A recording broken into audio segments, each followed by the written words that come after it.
Academy. So PGCET second ರೌಂಡ್ನ result ಬಗ್ಗೆ ನೀವು ಮಾಹಿತಿ ಕೇಳ್ತಾ ಇದ್ದೀರಾ, ಐ ನೋ. ಅದ್ರ ಬಗ್ಗೆ ಒಂದು ಅಪ್ಡೇಟನ್ನು ಕೊಡೋದಕ್ಕೆ ಬಂದಿದ್ದೀನಿ. ಆ್ಯಂಡ್ ಒನ್ ಮೋರ್ ಥಿಂಗ್, ಏನು ಅವರು KE ಅಥಾರಿಟಿ ನಿನ್ನೆ ಒಂದು ಇನ್ಫಾರ್ಮೇಷನ್ನ ಕೊಟ್ಟಿದ್ದಾರೆ. ಇಲ್ಲಿ ಎಷ್ಟು ಸೀಟ್ಸ್ ಅವೈಲೇಬಲ್ ಇತ್ತು. ಫಾರ್ ಎಕ್ಸಾಂಪಲ್ಲು ಸೆಕೆಂಡ್ ರೌಂಡಲ್ಲಿ ಎಷ್ಟು ಸೀಟ್ಸ್ ಇತ್ತು ಅಂತ ಹೇಳಿದ್ದಾರೆ ಸ್ಟೂಡೆಂಟ್ಸ್. 20,159 ಸೀಟ್ಸ್ ಇತ್ತು, including MBA, MCA and MTech. ಸೆಕೆಂಡ್ ರೌಂಡಲ್ಲಿ ಎಷ್ಟಿದೆ ಅಂತ ಇನ್ಫಾರ್ಮೇಷನ್ ಕೊಡ್ತಾಯಿದ್ದೀನಿ ನಿಮಗೆ. ಇಲ್ಲಿ ನೋಡ್ಬೋದು 11,000 ಸೀಟ್ಸು MBAಗೆ ಇದೆ, 5,488 ಸೀಟ್ಸು MCAಗೆ ಇತ್ತು. ರಿಮೈನಿಂಗ್ ಸೀಟ್ಸ್ ಏನಿದೆ ಒಂದು 2,000 to 3,000 ಸೀಟ್ಸು ಅದು MA, MTech ಹಾಗೂ MArchಗೆ ಇದೆ ಅಂತ ಅವರು ಇನ್ಫಾರ್ಮೇಷನ್ಸ್ ಕೊಟ್ಟಿದ್ದಾರೆ. Okay, so this is first information. So total seats was available for second option ರೌಂಡ್ಗೆ 20,000 ಸೀಟ್ಸ್ ಇತ್ತು.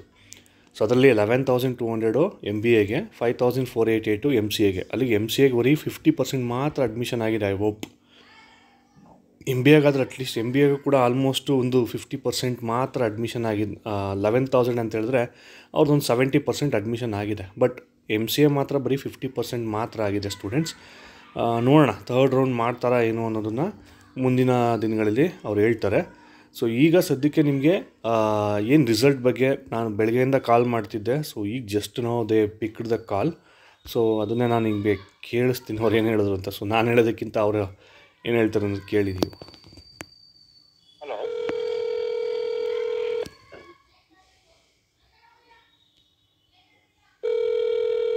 ಹಲೋ ಹಾಂ ಸರ್, ನಮಸ್ತೆ. ಸರ್, PGCET ಸೆಕೆಂಡ್ ರೌಂಡ್ನ ಫೈನಲ್ ರಿಸಲ್ಟ್ ಯಾವಾಗ ಬರುತ್ತೆ ಸರ್? ಕೊಡ್ತೀವಿ, ಇವತ್ತು ರೆಡಿ ಆಗ್ತಿದೆ, ಕೊಡ್ತೀವಿ ಅಂತ. Okay, thank you. ಸೊ ಇದು ಅವ್ರು ಕೊಟ್ಟಂಥ ಮಾಹಿತಿ. ಸೊ ರೆಡಿ ಆಗ್ತಿದೆಯಂತೆ. ಸೊ ರೆಡಿ ಆಗ್ತಿದೆ, ಅವ್ರು ಕೊಡ್ತೀನಿ ಅಂತ ಹೇಳಿದ್ದಾರೆ.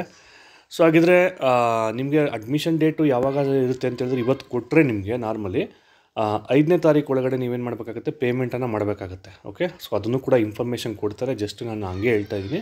ಸೊ ನಾಳೆಯಿಂದ 5ನೇ ತಾರೀಕುವರೆಗೆ ನೀವು ಪೇಮೆಂಟನ್ನು ಮಾಡಬೇಕಾಗತ್ತೆ. ಮೇ ಬಿ ಸ್ಯಾಟರ್ಡೇ ಒಳಗಡೆ ನೀವು ಅಡ್ಮಿಷನ್ಸು ಆಗಬೇಕಾಗಿರ್ತಕ್ಕಂಥ ಚಾನ್ಸಸ್ಸು ಇರುತ್ತೆ. ಸೊ ನೋಡೋಣ. ಸೊ ಅವರು ಕೊಡ್ತೀನಿ ಅಂತ ಹೇಳಿದ್ದಾರೆ.